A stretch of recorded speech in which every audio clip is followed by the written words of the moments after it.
Alright guys, we're all Russell here, and today I'm going to be reviewing the August 16th edition of Smackdown Live, the fourth post-draft Smackdown Live, and the last one before SummerSlam.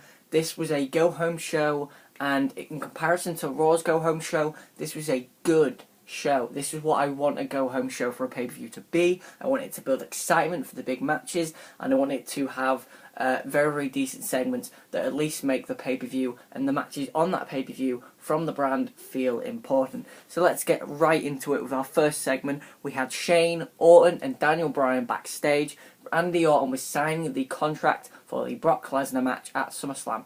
Now, my worry is why they're only signing this on the SmackDown Live before SummerSlam. Why was this not signed before it on one of the other shows to make them feel more important? Also, was Brock Lesnar already signed the contract then, I imagine? Because obviously they can't have them on the same show. But anyway, so they signed the contract, and Heath Slater walks in after being demolished by Brock Lesnar on Raw. Let me just have a drink. Yeah, Heath Slater walks in after being demolished by Brock Lesnar on Raw and demands a contract. He talks about how last week you were going to give me a contract before I kind of had an outburst on you. And then Heath Slater walks in with a fruit basket. Randy Orton takes one of the apples and sort of, for a couple of minutes, he's just brushing it on his chest. Takes a bite out of it and says, "I have an idea." And then we cut to the opening package. Which seemed a little bit weird, but I guess they wanted to hide the idea, which of course would be Randy Orton against Heath Slater. If Heath Slater won, he would get a contract on the SmackDown Live roster. So that would be later on in the show. We kicked off with one of the two segments that was promoted on Raw, Miz TV with Dolph Ziggler and Dean Ambrose. Ziggler and Ambrose are fantastic on the mic again. In the end, this segment was really, really good. And these two guys are building their match up so perfectly. It's probably my second favourite build for a match upon SummerSlam, regardless of what I think of Ziggler being in the world title picture. It's going to be a very, very exciting matchup, especially when these two have built it so well. The segment ended when Dolph Ziggler caught Dean Ambrose with a super kick pretty much out of nowhere, which I thought was a very, very good finish. It made the super kick seem important. However, the super kick was devalued in the very next segment, and I'll talk about that now. But a very, very good segment from Dolph and Dean. Miz kind of just stood in the background, but it didn't need to be there for this. I would have just had this be a segment between Ambrose and Ziggler again with the same outcome. You didn't need Miz for this. During the commercial break, Miz cut a promo on Apollo Crews, who would then come out and give him the spinning powerbomb. So their matchup has had very little build, and it probably feels like one of the least important matches on the SummerSlam card. We moved into our first match on the show, and it was a 12-man tag, and I haven't seen one of these in a while. It was the American Alpha, the Hype Bros, and the Usos taking on Breezango, the Vaudevillains, and the Ascension. And when I talked about the super kick being devalued, this matchup was the definition of devaluing a super kick. There were super kicks left, right and centre, and I feel like Dolph Ziggler's done very well to build the super kick back up. He beat Bray Wyatt with it, he pinned AJ Styles with it, he knocked Dean Ambrose down with it. So it makes sense that it becomes a bigger move, but you just got the Usos throwing super kicks, Fandango throwing a super kick, Breeze throwing a super kick. Oh no, it was actually a beauty shot from Breeze, my apologies. But yeah, they really kind of hurt the super kick, but I did think this was an okay matchup. I gave it 2.25 stars. In the end, the face team, the faces, American Alpha, the Hype Bros, and the Usos won when American Alpha hit Grand Amplitude on Aiden English. So no match booked for the tag teams for SmackDown for SummerSlam. There is another match for SummerSlam booked though on this show, which you'll see soon. Next up, we had Eve Marie taking on Naomi. Naomi with a very, very cool new entrance. It's kind of a light show. The music's a little bit different. Has a different beat. But the light show aspect of it I thought was very, very cool. It's one of the coolest entrances, I think, currently in the company with obviously Finn Balor and Shinsuke Nakamura. But obviously this week my thought this week was if Eva wrestles this week, then she's not wrestling at SummerSlam, which is a good thing. And if she doesn't wrestle this week, then she is wrestling on SummerSlam. So I would accept her wrestling this week, because she shouldn't be wrestling on a big pay-per-view like SummerSlam, even though she has wrestled on WrestleMania twice. And it seemed like by changing the opponent from Becky Lynch to Naomi, they were going to have Eva wrestle. And Naomi's obviously now a face. But no, they say that Eva Marie's caught in traffic this week, which was a good excuse, but I just wish that they'd, done something more than this. A little bit annoying, but what can you do? Then we had AJ Styles and Alberto Del Rio backstage. Styles talks about Del Rio beating up John Cena for him and softening him up. And then Styles says, the new era, blah, blah, blah, blah, blah. And then Styles, with a very witty comeback, talks about how he's on the SummerSlam card and Alberto Del Rio isn't. And that's a very, very good, very, very annoying aspect about a guy like Alberto Del Rio who's so talented. And I would love an Alberto Del Rio Styles program. I think there'd be some great matches there, and that Del Rio is such a great worker, and obviously Styles is just phenomenal. I have to use that word. Kurt Hawkins is coming back to the WWE, and there was a set of vignettes for Kurt Hawkins. Apparently, he doesn't flush the toilet. He scares the crap out of it, which I thought was a genius line.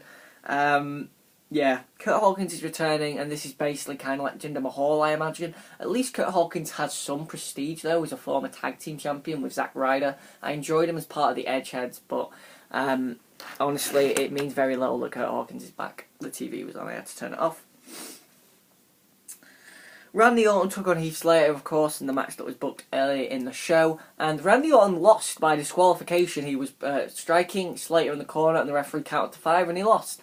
So, oh wow, I was really, really shocked. This seemed like it was a mistake, because Randy Orton basically did a match with Heath Slater after this, with no, he DDT'd him on the floor outside, he gave him 2 German suplexes, which I thought was a very smart spot, and then gave him the RKO. So, this might have been an accident that he got DQ'd. If it was, kudos to Randy Orton, but this was a good way to build the Brock Lesnar match. I think it shows Randy Orton's not scared of the Beast, and I think he's ready. He's ready for the Beast. He shouldn't be beating the Beast, but he's ready for the Beast. Come back from commercial break, and Heath Slater is in the trainer's room, and he's basically all dazed, and he doesn't quite know where he is. So he calls Daniel Bryan Mick Foley. He then calls Shane Stephanie and talks about how beautiful she looks. And Daniel Bryan was going to offer Heath Slater a contract, but then in the end he pulls it away because being called Mick Foley is such a criticism to Daniel Bryan. Obviously, Shane doesn't look like a woman, which obviously Stephanie is. A very beautiful woman, I might add, but oh well. I don't know. Is it complimentary for a man to be called a beautiful woman? I guess not, apparently, because Shane took offence to it. I guess it is his sister. Dean Ambrose would face Eric Rowan, and obviously still fading from the superkick that Dolph Ziggler gave him earlier in the show. This matchup had some very good chemistry. I think Ambrose and Rowan worked a very cool style, and it was fairly good. I enjoyed it. 2.5 stars in the end. Dean Ambrose won. Dirty deeds, makes him look strong. Maybe it would have been better if he had a promo after it, talking about Dolph. You super kicked me, you gave me a cheap shot. Dolph, that wasn't a heel turn from Ziggler in the show. I want Dolph to turn at SummerSlam. I think he'd be a better heel. He's always been a better heel, and the crowd aren't fully behind him, whereas they're pretty much behind Ambrose. Pretty much everyone's behind Ambrose, so I feel like Dolph Ziggler should lose to Ambrose and turn heel. But yeah, I felt like here Ambrose should have maybe cut heel on Dolph after the matchup, just saying, Dolph, you're not going to have a chance at SummerSlam to catch me off guard. Which I think, and this is just my opinion, a phenomenal start to that matchup at SummerSlam would be if Dolph Ziggler super kicks Dean Ambrose in the first second. Because it shows that he wants to win. He's using his big weapon immediately. And it doesn't make it look bad if Ambrose kicks out, because it's the first second in the matchup. He's had no damage whatsoever. So it's like if when Lesnar hit an F5 on Cena within a minute of their match. So if he hits that super kick and Ambrose kicks out at 2, then it makes the super kick look important because he used it very early on, but it also makes Dolph look like he wants to win. I think that'd be a very, very good way to start their match at SummerSlam. We moved into, I believe, our 4th match on the show. Yeah, 4th match, and it was a women's match. We had a women's match. We didn't have one. Oh, we did have one last week, but it was like 6 minutes. Becky Lynch and Carmella took on the team of Alexa Bliss and Natalya. I enjoyed this. Yeah. The cameraman needs to be less pervy. That's one thing I definitely noticed. And yeah, this was a fine match. In the end, Eva Marie comes back out, and Naomi runs her down. Naomi comes out as well. Eva Marie runs down to the ring, and eventually Natalya gets caught by Becky Lynch in the disarmer, and Natalya taps out. We have a match booked for SummerSlam. It will be the team of Becky Lynch, Carmella, and Naomi, so the three faces, against Eva Marie, Alexa Bliss, and Natalya. Now, I'm very worried because Eva Marie is obviously incredibly green, but I think that there's two good workers on her team in Natalya and Alexa, and I think the plan will be to not have her compete in the matchup, so she'll just keep tagging out whenever she has the opportunity. So I think that's a good idea. I think there's good workers on that team. That match will probably be the weakest match on the entire show, outside of maybe the Cruz Miz match, but I don't expect it to be too bad. It should be fine. I think there's some good work. Obviously, there's three good workers on the women's team in Becky and Naomi and Carmella, who's okay. But Alexa and Natalya are obviously good workers enough that I think it can be an okay match. Of course, no. Baron Corbin beat up Kalisto again backstage. I don't really get why, but oh well. Then we had the 15 years in the making Randy Orton Brock Lesnar segment again. I love this. It was on Raw 2 weeks ago, and it was so great. And it was great again here. It tells such a good story. They've got very similar climbs to the power, you know. They were both the youngest world champions, and they both beat major stars of that era, in obviously Chris Benoit in the Ruthless Aggression era, and The Rock, of course, at the end of the Attitude era. So, at the beginning of Ruthless Aggression era, to be honest. So it's a very cool story, and it's great that they highlighted it with these packages.